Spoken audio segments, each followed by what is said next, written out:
Great MPs who work really hard every day to represent Hamilton, to echo and hear your concerns and make sure that in Ottawa we never forget the strong, vibrant community that is Hamilton. Thank you very much for all your hard work. Et merci Bob pour ces beaux efforts en français. For those great efforts in French. Aujourd'hui, nous avons Today, de la traduction simultanée. we Alors, have simultaneous c'est un grand interpretation. plaisir de pouvoir So le it's faire a dans great les pleasure deux langues to be officielles, able to si nécessaire. talk to you in the Je two vais prendre official vos languages questions if dans la necessary, and langue I'll de take your votre choix. questions in the I language also of your want to choice. highlight, obviously, as was mentioned, Catherine McKenna, our Minister of Environment, a proud Hamiltonian born and raised.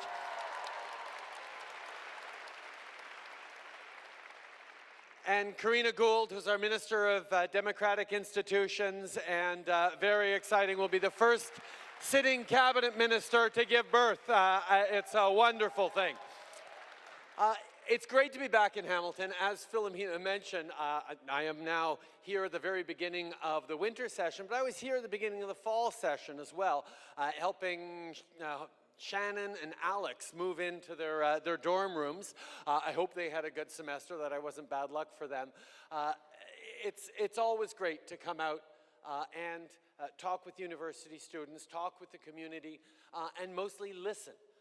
Because one of the things, the big challenges of being Prime Minister and being a politician in general is it's very easy to get sucked into the Ottawa-centric circles, not Ottawa, the physical city, but Ottawa, the symbol. Catherine's also representing Ottawa Centre.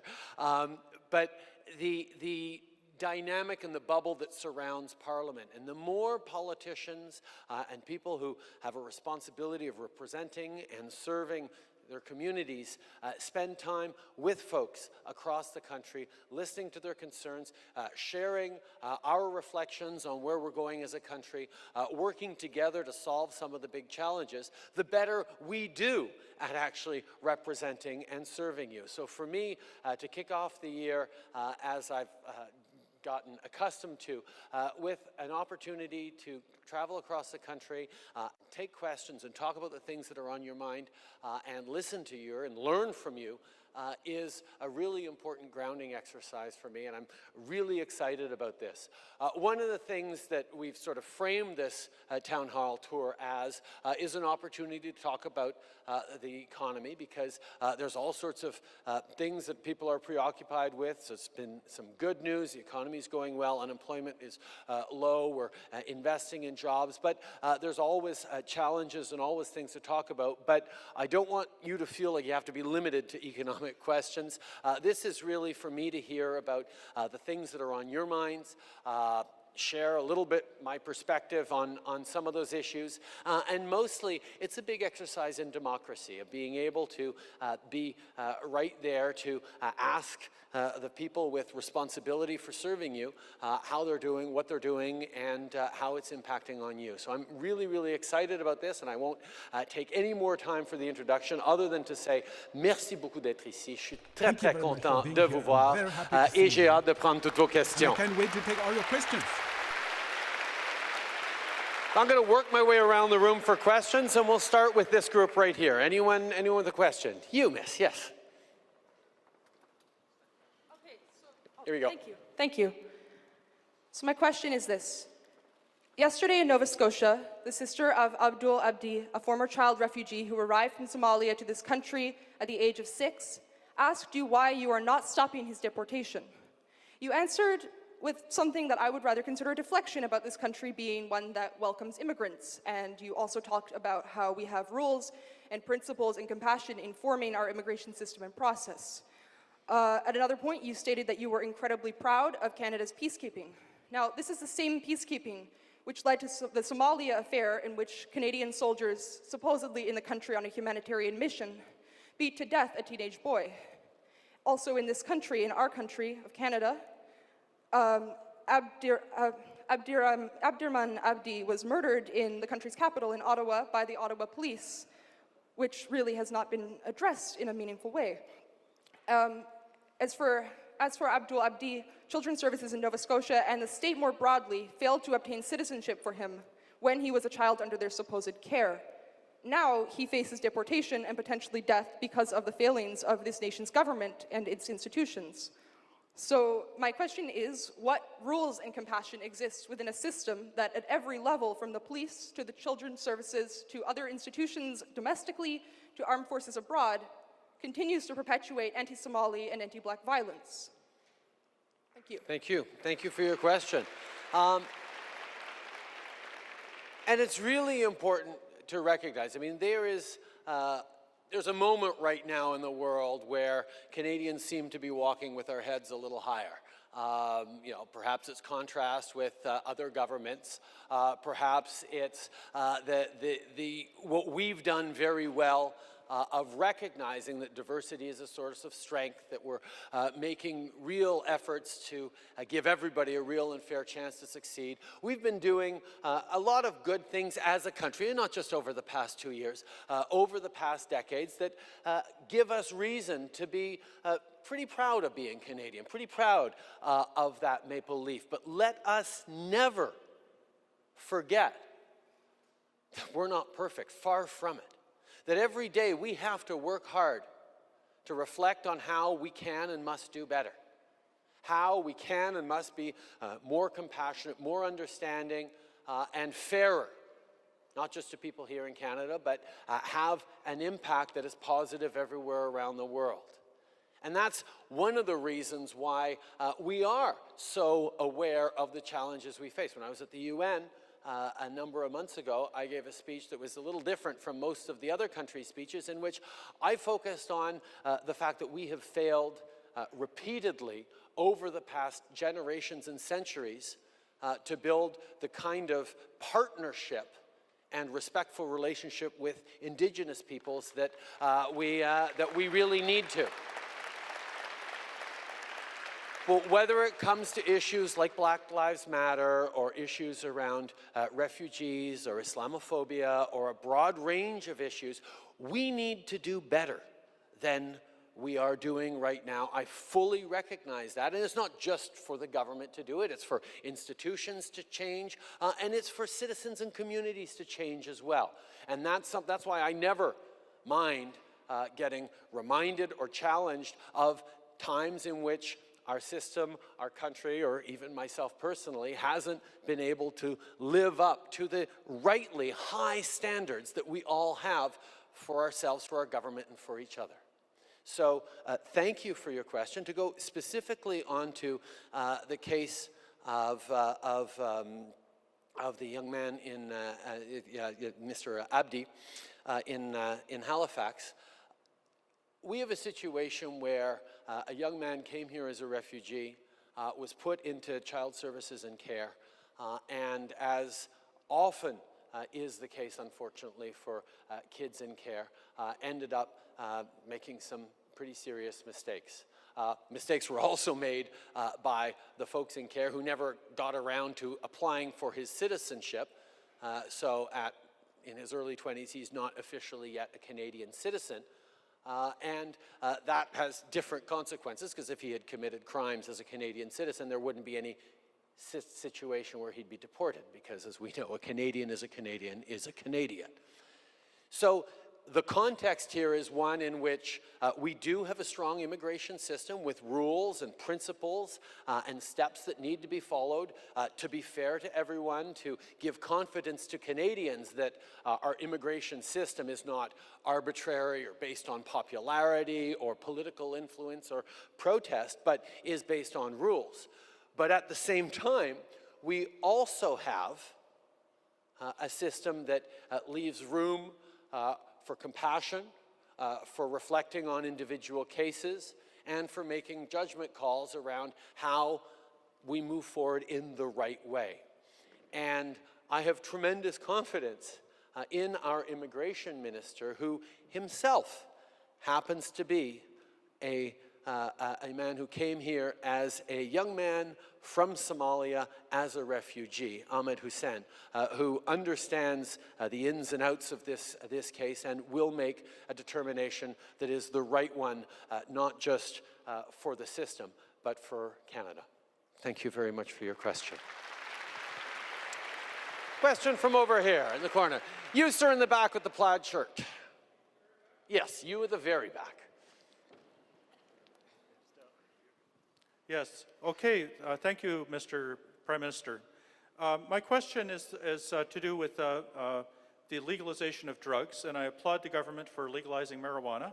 I think we should go farther and legalize all drugs.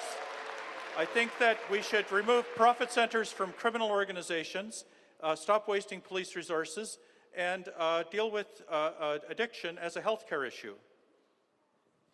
Thank you for your question. Let me start by talking about the marijuana decision that we've taken to legalize, to control and regulate marijuana. The reason we're doing that, as you've rightly pointed out, is because our current system doesn't work to either protect children or to prevent criminal organizations and gangs from making tremendous profits off the sale of marijuana.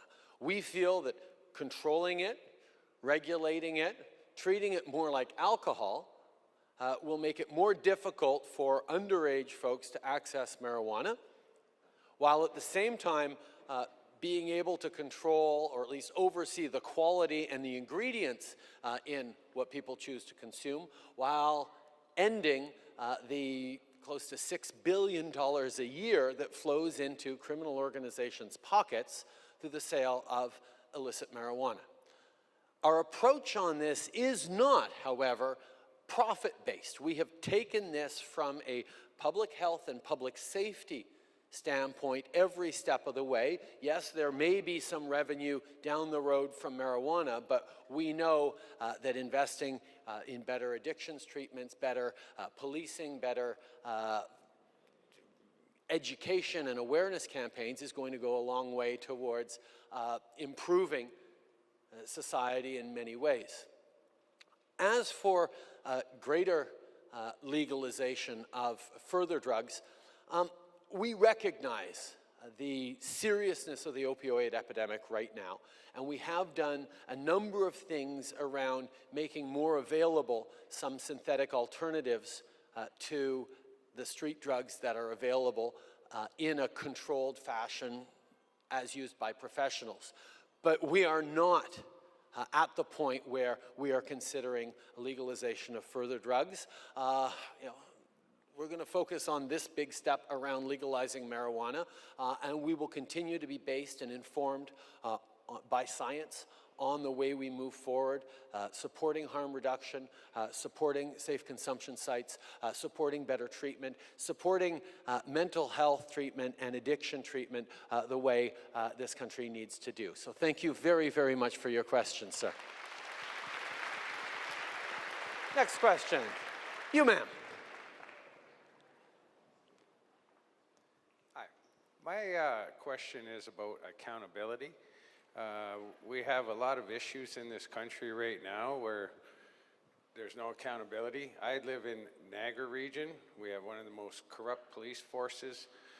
We have serious problems with our regional government, each one of our cities' governments. I have myself 175 cases of discrimination and of the civil servants actually becoming our overlords, rather than people that are there for being there to be our servants, to help us along. And like you say, you are a champion of the people. But what's happened here now, every one of these institutions is corrupt. And every person in power is corrupt. And what we're seeing is there's no accountability. So what are you going to do to help us? I have went to our MP, Vance Badaway, who refuses to even take a look at me, to acknowledge me when I come into his office. Whether it's discrimination against how I appear, or whether he just doesn't want to deal with the issues. But I'm asking you today, are you going to come and help us? Our politicians have been asking for help in this Niagara region. I'm asking you personally, what are you going to do to help the people that are being marginalized in our own country? Thank you very much for your question, and I'm sorry for what you've experienced. I am very surprised to hear your story about Vance, who I know very well and who is an outstanding member of Parliament, who I'm sure has not deliberately or even in any real way behaved that way, but certainly we will, I will be following up on this. But your statement about discrimination and intolerance and challenges in governance are real. I mean, we see those. What we have to do is to, well, make significant changes to our society, and that ultimately comes in a democratic system from citizens themselves, from communities. How we demand a level of openness, transparency, and accountability from our leaders is something that I think is absolutely essential to people actually having confidence in the structures that surround them, in the people that, as you say, are supposed to serve them. That's why we moved significantly forward on levels of transparency and openness. When we were the third party in the House of Commons, the Liberal Party started proactive disclosure and challenged the other parties to follow suit. Interestingly enough, the Conservatives went on and started posting all their things online, and the other parties took a little longer to respond to the proactive disclosure challenge. But we now have more access online to parliamentary expenses, to MPs' expenses, and we're working very, very hard to share that, that instinct of openness and transparency throughout levels of government and across the country through institutions, because we know that people will have confidence when they see what's going on, when people are held to account for the mistakes they make, and there are real significant measures taken to improve. Again, we don't expect perfection. We'd like perfection. We always have to work towards it, but we do need to get to a world that is more open, more transparent, more accountable, and of course less discriminatory. We need to do a better job of respecting each other and understanding that when we talk about diversity as a source of strength, we're not just talking about people from different parts of the country. We're talking from people different parts of the world, which has always been a tremendous strength of Canada, different religions, different languages, different perspectives, different solutions, but also different approaches to life. And the more we can listen to each other, be respectful of each other's stories, the better we can actually work together to solve the real big challenges that we're facing. How to build a society in which everyone has a real and fair chance to succeed. How we get that balancing act right between the environment and the economy. And actually thinking of it as a balancing act is, I think, something we need to move beyond. We need, full protection of the environment and full economic growth. And we should be able to bind those two things together, because we know that the jobs of the future rely on cleaner and protection of the environment. So there's a lot of things we need to do a better job of, and listening to each other, learning from each other, and fundamentally respecting each other needs to be at the heart of that. So I'm sorry about what you've been experiencing. I will certainly follow up.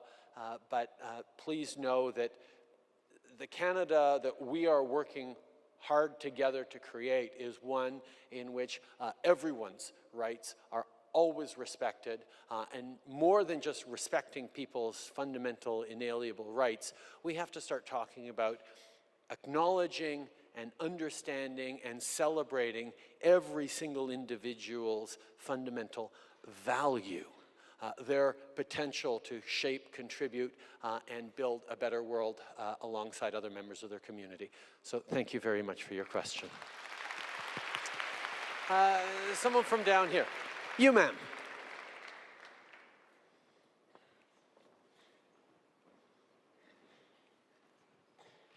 Thank you, Mr. Prime Minister.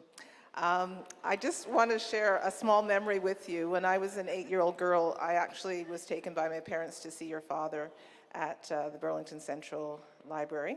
And he was in a sea of 1 million people, what felt like 1 million people to an 8-year-old girl, and he was this big, way, way over there. And your father had many challenges, as I'm sure you do, but he left us with a wonderful legacy. My question to you is, what do you hope, and I know this may be early in the question period or early in your career, but what do you hope to be your legacy for us? Thank you.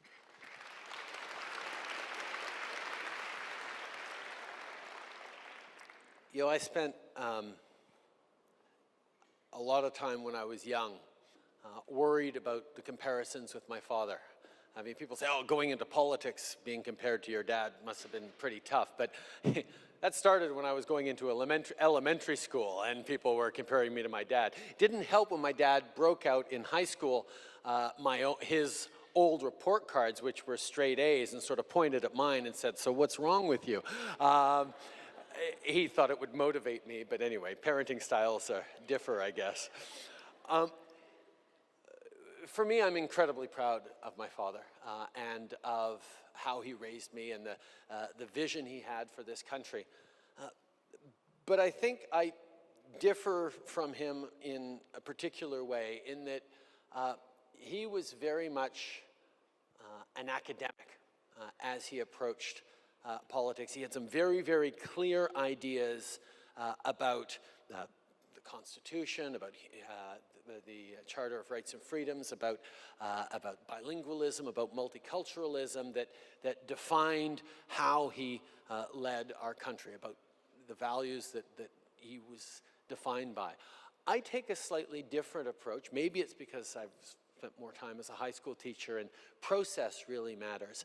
I am rock solid in my values and my perspective, but I'm open to a broader range of solutions and ways that we can work together to solve challenges, because I don't think, however smart any one person is, any one person has all the answers. But I think together we have a great approach to do that. So as I think about my potential eventual legacy, I hope that it's around having empowered Canadians as individuals to be more active, engaged, empowered citizens, more active in shaping their communities, more active in shaping their country, more active in shaping the world that we are all part of, to understand that individuals matter and the choices that you make matter.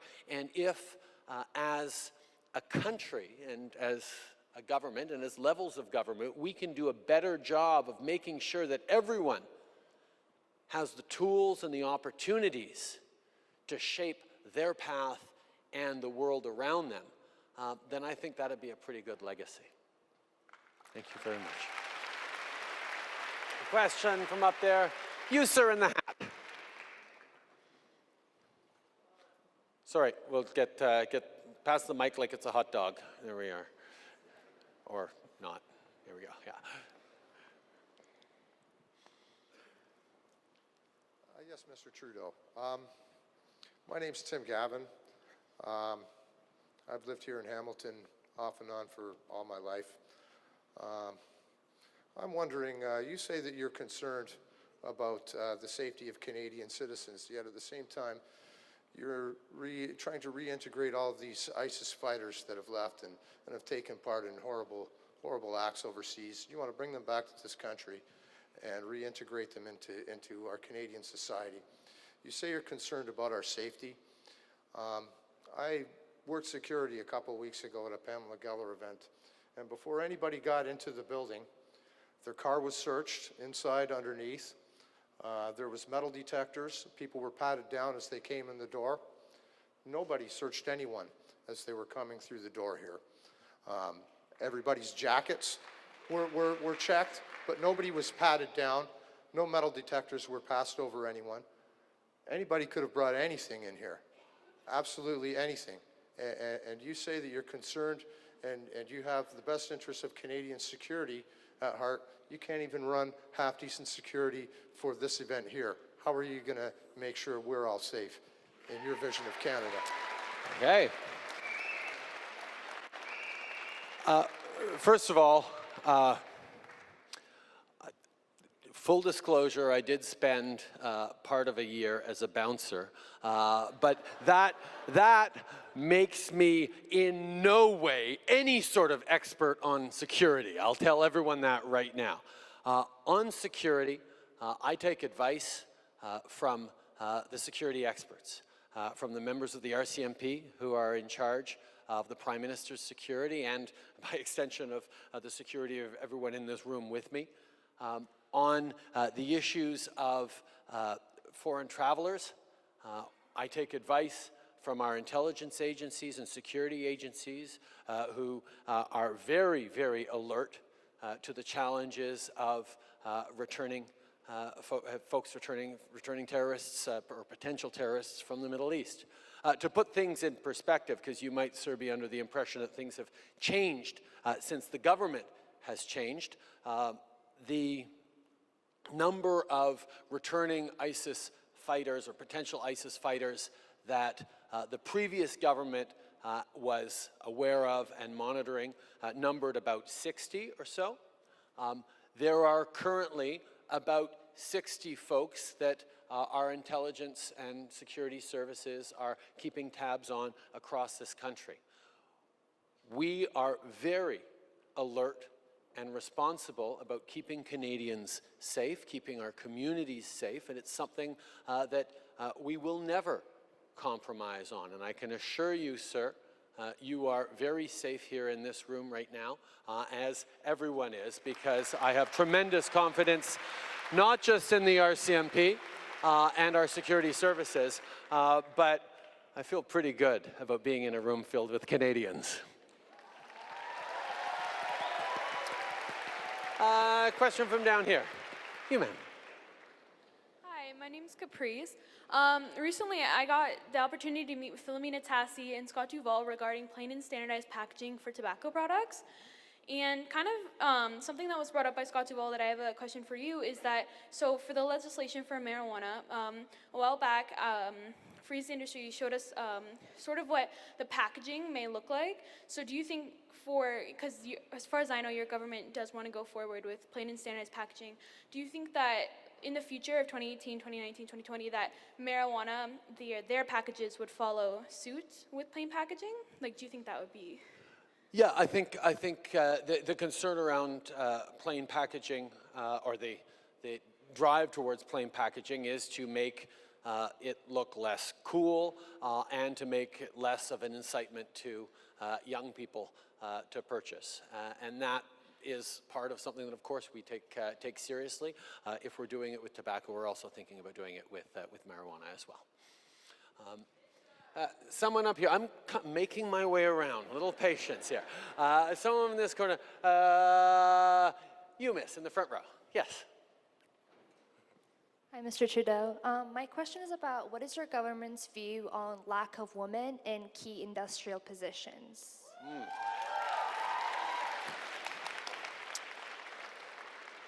That's a great question, and it's not one, and this is one that we have debates around between different political parties on. Let me be very, very, very clear. Creating a cabinet with half women in it, encouraging businesses and organizations to hire more women, to promote more women, to engage and promote in more diversity is not simply about doing the right thing or the nice thing. It's about doing the smart thing. Organizations with more women on board make better decisions. Organizations with better diversity within them make better decisions. And it's very simple as to why. If everyone has the same story, the same experiences, you're going to get the same kinds of answers. When I sit down around this cabinet table and we have an employment minister who's run a homeless shelter. We have an Indigenous services minister, former health minister, who was a family doctor and worked overseas. To have a defense minister who was a commander in the intelligence services in Afghanistan. To have the expertise of so many different backgrounds and stories on a personal level and on a professional level makes for much better decision makings. It's important that we encourage organizations, companies to do a better job of recruiting and promoting women. We recognize that there are still significant barriers, and that's why just leading the way by example isn't enough. We've moved forward on pay equity principles and legislation. We're moving forward on that. We've moved forward on improving maternity leave and even taking a look at mandatory paternity leave, which I think is a really, really interesting idea. I'm not entirely sure yet how it will absolutely work, but the idea, and they do it in some European countries, where men or the father has to take time off to spend with the newborn, or else that time just can't be taken by anyone. And I worry about what that does with single mom families or single parent families and you know, LGBT families and everything like that. But that message of making sure that there is more sharing of the responsibilities around child rearing is something that we do have to do a better job of. There's a lot of things we need to do. We've created rules around better disclosure for percentages and diversity on boards, but there are more steps that we will take if that's not going far enough. But there is a beginning of a real awakening. We're seeing it around some of the Me Too movements as well, that workplaces have not been as safe and welcoming for women as they are for men, or they have been for men, and we need to change that, and we're seeing the kind of societal change that I am very, very excited about, although I will admit, as someone who 25 years ago in my first years as an undergrad at McGill got involved with the Sexual Assault Center and McGill Student Society, I have to say, we haven't moved fast enough or far enough, and a lot of people have been working on it as well. So thank you very much for your voice, for your strength, and we will continue to work on this together. You, sir, with the yellow paper. My question is two-parter. The first part is very brief. There's a special needs girl in Brantford who's about to celebrate her birthday, and she's heartbroken because she can't have a party because she has no friends. So her mom started a birthday card drive to gather as many cards as she can from across the world. It would be an honor, sir, if you would sign a birthday card for her. I will glad to do it. Not right now. I'll do it at the end of the thing. The second part of my question is, I work for the Acon Group, and we were recently acquired by CCCI out of China. I was wondering if you can touch a bit on foreign investment into Canadian companies, and what's the government's view on that? Yeah. Thank you very much. We have a country that has an awful lot to offer the world. We know, and this is one of the traditional things about Canada and why we understand that trade is so important, is because we've always had more resources than we've been able to use at home domestically, whether it was fur way back when, or whether it's mineral resources or fossil fuels or lumber. We have lots of great resources. We've always had an understanding and a need to trade with the world. Part of that, being able to develop not just our resources but our country, is being open to foreign investment. When companies come and invest and create jobs here in Canada, that is good for the Canadian economy. When people are hiring, our companies like Google or Facebook are setting up engineering and research shops here in Canada, that employs a lot of great graduates and is part of the future. So we know that being open to foreign investment is a source of growth for the economy. However, whenever there is a significant investment by a foreign company in Canada, we go through something called the Investment Canada Act. And that means we make sure that this is in the best interests of Canadians. We make sure that it is not a risk to national security. And if you can imagine a foreign company trying to buy a highly sensitive software or secrets company, you might not want to do that. But we're always going to look very, very carefully. Is this going to be good for Canadians? Is it going to be good for workers? Is it going to be good for the community? Is it going to be good for our country? And if it is, and if we are reassured that this is an investment that's going to benefit Canada, it will go ahead.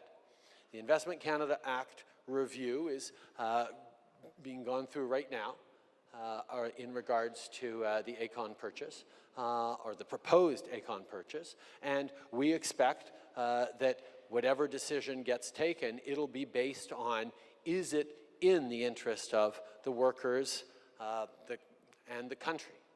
Because we're in a globalized world. We need to draw in investment from around the world, the same way Canadian companies are investing themselves around the world. When you get companies like Shopify, doing more in China, that's a good thing for Canada, but can also be a good thing for China.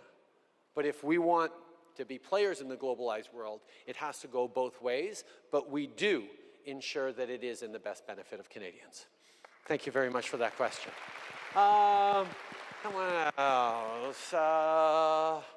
You, sir, in the blue shirt, yes. Amazing. Thank you, and welcome here for sure. I voted for you very happily because your promise to make marijuana legal. I figure that it will make Canada a kinder, gentler nation, which is something I've always wanted. And your father was the closest to making it that way, and now you're here, and I'm very glad of it. So there's a lot of progressive things that Canada's doing, and I'm proud of it, obviously. But you've got a problem a little bit south of here. And I'm really pleased that you're here with your background and everything, because you know how to dance around the Trump down south there better than most would have. Harper would have been the worst. So anyway, I just, as much as you're able to comment on that situation, I just wonder, I imagine it's a pretty big thing in your head too, so. Yeah, thank you. Obviously, Canada's relationship with the United States is fundamental to our success as a country. You can't get around it. They are our largest trading partner by far. The level of integration between our two economies has been tremendously beneficial for Canada and has also been beneficial for the United States. And it's really important that we keep a constructive working relationship with the United States, regardless of who's in charge down there. And there's been lots of times where the alignments between prime ministers and presidents have matched, and other times where the ideological alignments have not matched. But the relationship between Canada and the US is bigger than the personalities or the ideologies even of the folks in charge, because it's a relationship between citizens and companies and small businesses and family members in so many cases. And my focus on dealing with President Trump, and I think everyone knows this, is to stay focused on Canada's interests, in what's right for Canadians, in how we can make sure that we move forward in a way that is beneficial to Canadians. That's quite frankly, that's my job. That's the job that you put me in. It's not to opine on this or that the president might have said or not said. It's really to stand up for Canada, and that's the focus I have.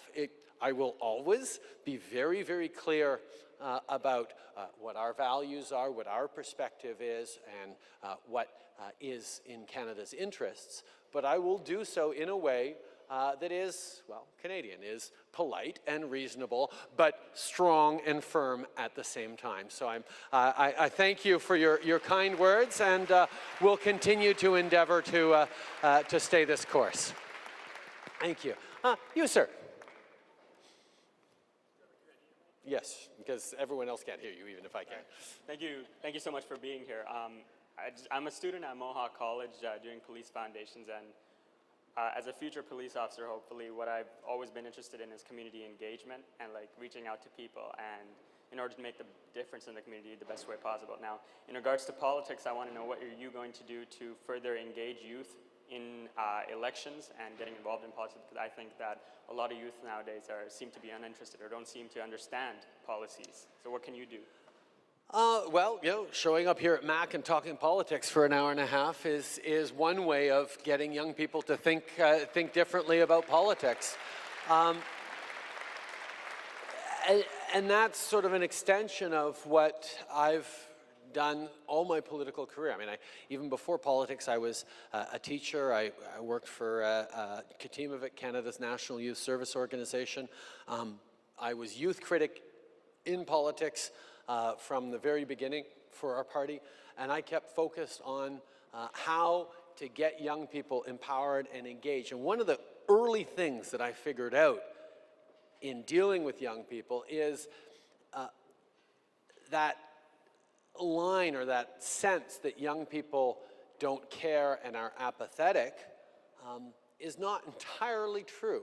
Or actually is almost entirely false. Yes, young people can get frustrated and step back and cynical and disengaged, but it rarely happens because they don't care. It often happens because they care so much, they are angry that they're not being consulted, involved, and included in the political decision making. And that's what we set about turning around. That's why I was so pleased at seeing the numbers of young people voting in the last election increase, not just because young people writ large tended to view askance the previous Prime Minister and tended to share slightly more progressive values, but because young people are essential as voices to fold into what we're doing. I mean, you think about it, young people are at a time in their lives when everything is change. You go from high school to university to living out on your own. You go from living with your family to living on your own. You go from education to the job market. Your life is being upheaved in ways that adults work very, very hard to avoid for the rest of their lives. So you have a level of comfort with change, with challenges to the status quo, that for me is an essential ingredient in discussing and being responsive to how society must evolve and how the world has to improve. So getting young people's voices in isn't just about getting a few more forward-thinking, progressive, long-term thinkers.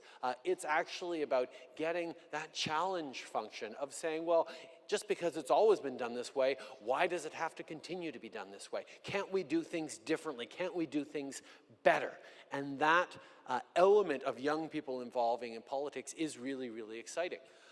The other thing that I really like about young people is there is an honesty and a lack of, I don't know whether I'd call it tribalism or brand loyalty, but just because your parents and your grandparents and your great-grandparents always voted a particular way doesn't mean you're going to vote that way. And the idea that, oh, you're in a community that's always this way or always that way doesn't hold the same sway. People don't identify themselves in a partisan basis nearly as much anymore, and that's true throughout society. But it's particularly true for young people. So I found early on in my career, as I would go out and talk to smaller rooms like this and take questions from everyone, when it was students, I had to stay away from any sort of partisan statements or partisan attacks because people actually just wanted to hear the substance behind the arguments and wanted to have real discussions where they weren't sort of labeling, well, you're of a different party, so I disagree with everything you say, or you're the bad guy because you're not in my party, or you're right because I agree and I voted for you. That level of intellectual openness and independent thinking, I think, can only be good for our society. And that's where getting more young people involved, not just as envelope stuffers and mail out stickers, but actually as people who go door to door and have conversations about our future, people who help reflect on policy and help challenge us to do better, is an essential ingredient in any path towards successful politics. Thank you very much for your question. There's a grade 5 class here today, so I'd like to give the question to one of them. How about you in the striped shirt? Yeah. Yeah, no, that was the striped shirt up front there. No, in the back. Sorry, in the back.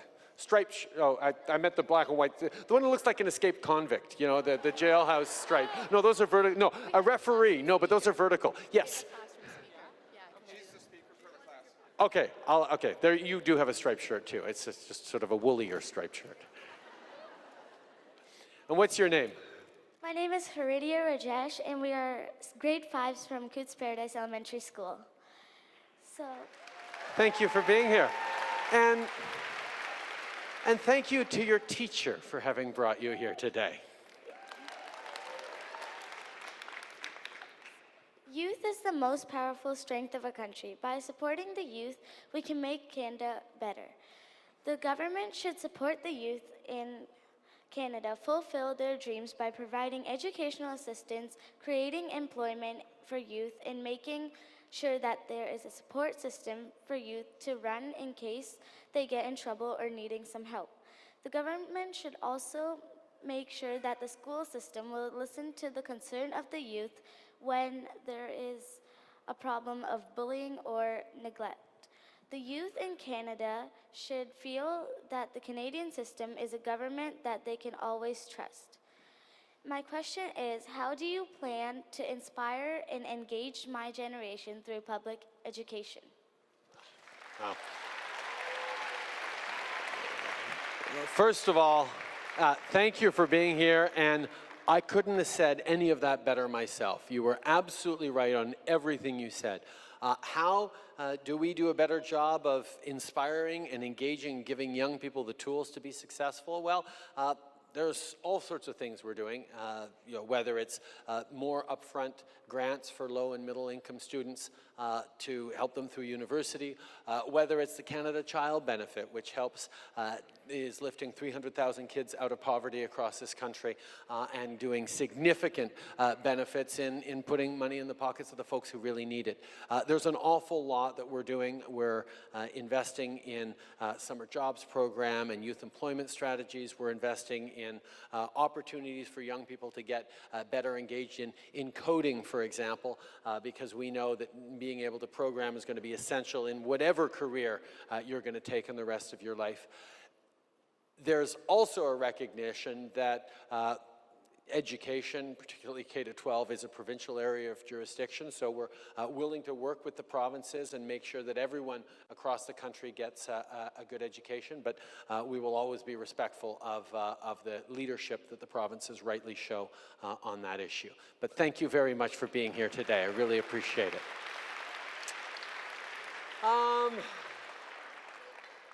You, miss, right here. Hi, thank you. My name is Suhaila, and I want to ask this question. Highly skilled workers like surgeons are legally immigrating into Canada, but finding it increasingly difficult to find work that matches their experience and education level. For example, a consultant surgeon with degrees from internationally recognized medical schools would have to pass 3 exams, undergo an internship, and then after all that, they're forced to restart their career at the level of a resident. They're basically a student again. Would you consider implementing measures to facilitate the integration of skilled workers into their respective fields at the level their experience dictates they should be working at? Thank you. Great question. The answer is, of course, yes. We need to do a better job of getting the valuably high-skilled immigrants who come to Canada into the delivery of what they are able to do to help and shape Canada in positive ways. We need to do a better job of that. It's not just about the federal government. Indeed, it's very little about the federal government. A lot of it is provincial. A lot of it is within the various professions themselves that need to make changes. And there does have to be a baseline. I mean, there has to be a level of confidence that whether someone was trained in Canada or whether they were trained overseas, they are going to have the same level of confidence that would prevent someone from starting to say, oh no, I only want to go to a Canadian doctor, because of course that is not something we want, and even what they would mean by Canadian, I think we all know what they would mean. So we have to make sure that immigrants are given, new Canadians are given an opportunity to demonstrate in an efficient and responsible way their skills, and not just professional technical skills, their language skills, their people skills, understand the context in which we work in Canada. But there is no question that we can and must do a much better job of that. We know that countries around the world, developed countries around the world, are in greater and greater need of bringing in high-skilled immigrants. Canada has a bit of an advantage because we have understood quicker than anyone else that diversity is and must continue to be a source of strength, but that doesn't mean we'll always have that advantage, and we need to do a better job of making sure that when a doctor comes over here from Algeria, for example, as is the case with a fellow I met in my riding, that's one less doctor in Algeria, and they need doctors in Algeria. But if he's not working as a doctor here in Canada, that's also one less doctor on the planet when we need more doctors on the planet. So how are we not weakening the world by ensuring that everyone has an opportunity to fully contribute? So thank you very much for the question and the concern. You, sir, in the hat with the, yes, the white shirt right there. Sorry. There's, okay. I'm sorry I didn't take your question, but I'm asking this question right here in a white t-shirt.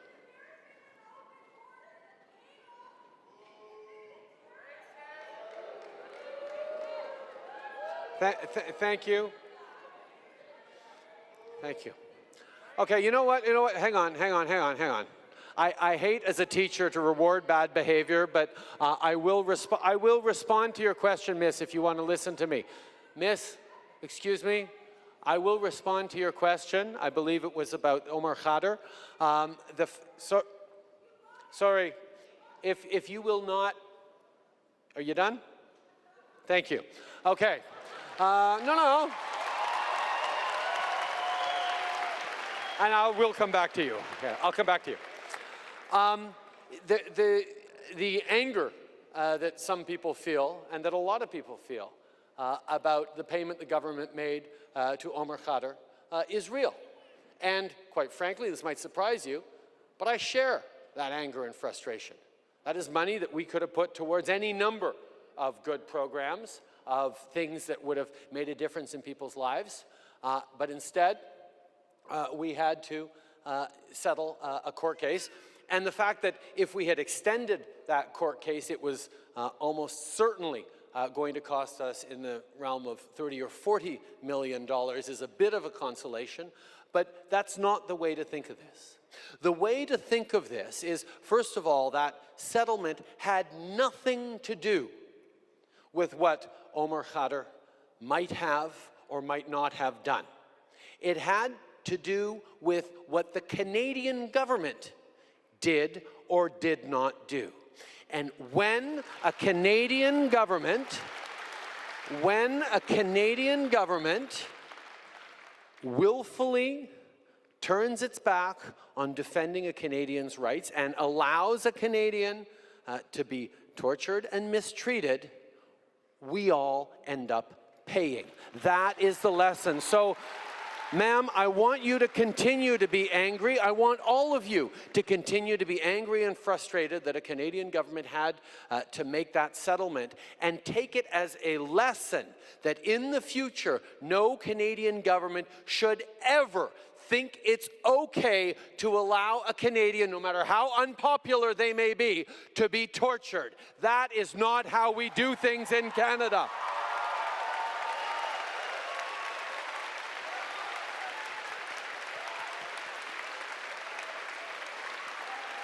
So don't let any future government do what past governments did.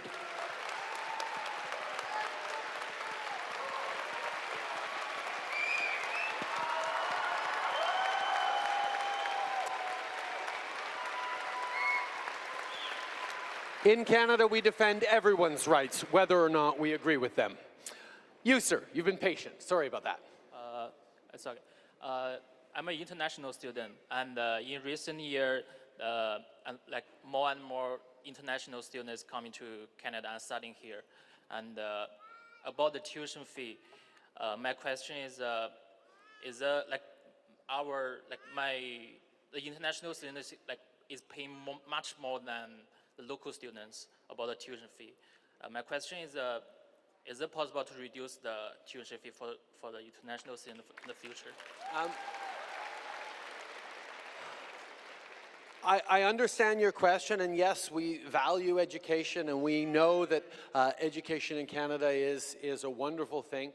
But the short answer is, and I'll be honest with you, I don't think we're going to be reducing international students' fees.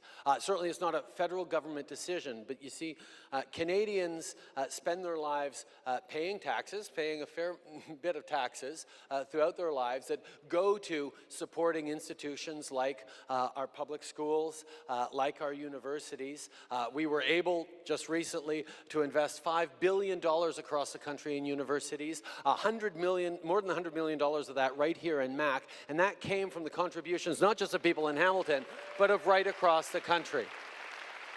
So our schools have been developed by taxpayer dollars, and the greatest advantages need to go to Canadians. However, recognizing the value of international students, we have made significant steps in making it easier for international students to become permanent residents and eventual citizens, because we know that someone who comes to Canada to get an education and lives here successfully for a number of years is already on a good track towards integration. And quite frankly, the demand for international students to come to Canada is always far greater than the amount of places that we have. And it's a source of funding for our universities that, as we well know, are always challenged with more investment. So I very much appreciate that you are here. I very much appreciate that you're getting a great education. I certainly hope that you will consider continuing to stay in Canada with this great top-notch education you're getting here at Mac. But it's not on a high list of priorities to decrease international students' fees.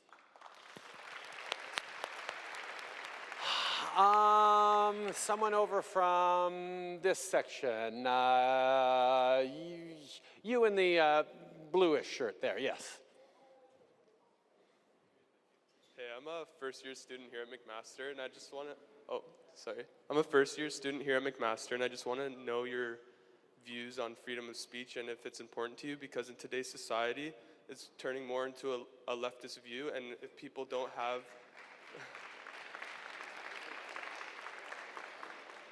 and if people don't have the same opinions, then they are ridiculed and called racist, bigots, and everything. For example, abortion, if you're pro-life, then you are ridiculed and insulted, but if you're pro-choice, then you're praised. And I just want to know if this is important to you. Listen, I think I've demonstrated time and time again that defending rights and freedoms is at the core of who I am, and quite frankly is at the core of what Canada is. In this country, we defend each other's rights, even when they're unpopular, as we've seen a couple of times. At the same time, we need to know that there is a difference between freedom of expression and acting on those expressions and beliefs. And a great example that I was wondering whether you'd bring up is the current kerfuffle around the Canada Summer Jobs Program, and expecting that any organization that gets funding to bring young people through the Summer Jobs Program, which hundreds of thousands of young people go through, will respect the Charter of Rights and Freedoms. Now, that doesn't mean that religious groups and faith groups can't apply for that. On the contrary, so many of the great community organizations that we have working incredibly hard are faith-based across this country, and it's an important and wonderful part of our society. It does, however, mean, and this is where we get to the crux of the matter, that an organization that has the explicit purpose of restricting women's rights by removing rights to abortion, the rights for women to control their own bodies, is not in line with where we are as a government and, quite frankly, where we are as a society. So, women have fought for generations for the right to control their own bodies, to be able to choose themselves what to do with their bodies, when and with whom to have children. This is a really important right that we have established. And there are organizations out there that couch themselves in freedom of speech, freedom of conscience, which of course you're more than allowed to have whatever beliefs you like. But when those beliefs lead to actions determined to restrict a woman's right to control her own bodies, that's where I, and I think we, draw the line as a country. And that's where we stand on that.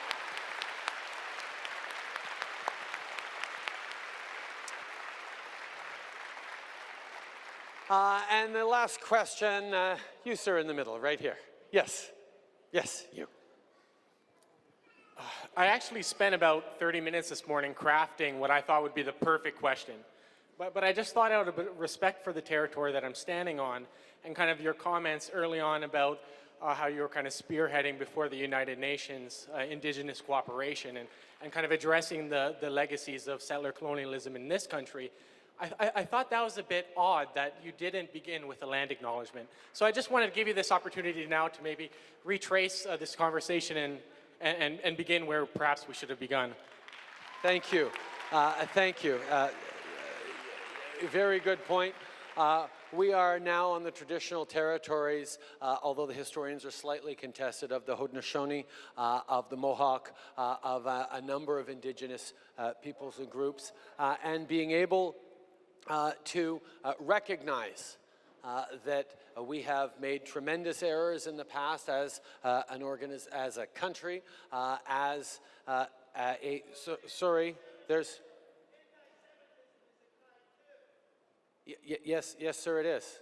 Anti-Semitism is a crime. As we recognize and reflect on who we are as a country, I have to say thank you to Canadians for having stepped forward on reconciliation. I mean, if we put reconciliation at the center of what we do and what we are as a government. Sir, no, hang on. Let's be respectful of a person's right to shout. I am actually, sir, in the middle of responding to an extremely important question on. Sorry? God bless you, sir. Thank you for being here tonight. Thank you for participating in this democratic discourse. Perhaps you'd like to listen to my answer on Indigenous communities and how we need to respect them better, sir? It's the last question, sir. I listened to you, sort of. You could listen to the end of this. Sir, don't walk away.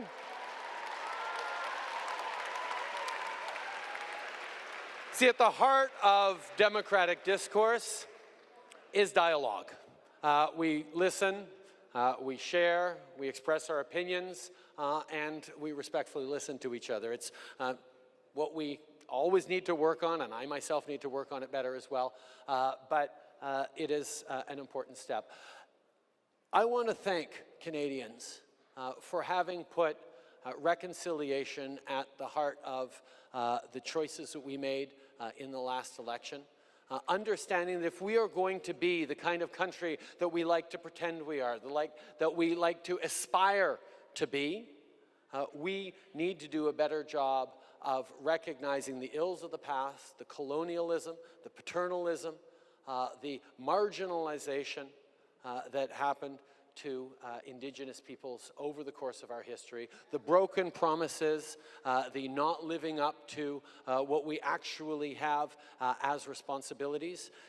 We are on a journey of reconciliation that is going to take a long time. It took generations and indeed centuries to get to this point of trauma and neglect and victimization that we are at right now. It's going to take years to get out of it, but we are making significant first steps on ending boil water advisories, on investing in education, and on giving the power back to Indigenous communities and Indigenous individuals to determine their own future. That is at the center of what we're working on as a country. And as was said many, many times, reconciliation is not just about the federal government and Indigenous peoples. It involves all Canadians, Indigenous and non-Indigenous alike, and that is exactly what we are on together as a journey, and I think it's the right way to end.